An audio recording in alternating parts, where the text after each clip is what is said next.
Hello guys, nandito tayo ngayon sa Mall of Al Noor Convention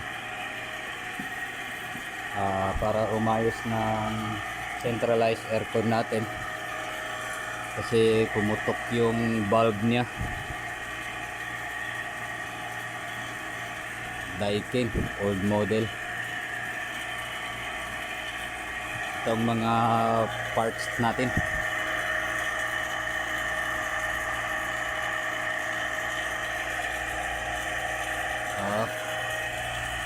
sumingaw ang preo natin.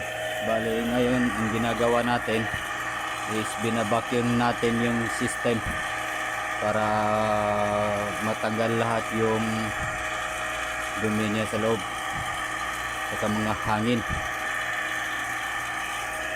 Ang kwan natin is nag negative 30 na, pero pakuan pa natin ng konti para 100% maalis natin yung mga hangin na nakapasok sa loob ng system natin. Actually nag-process na ako dito.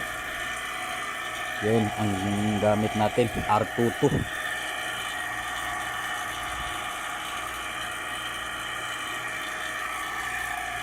Tayo lang ngayon mag-isa.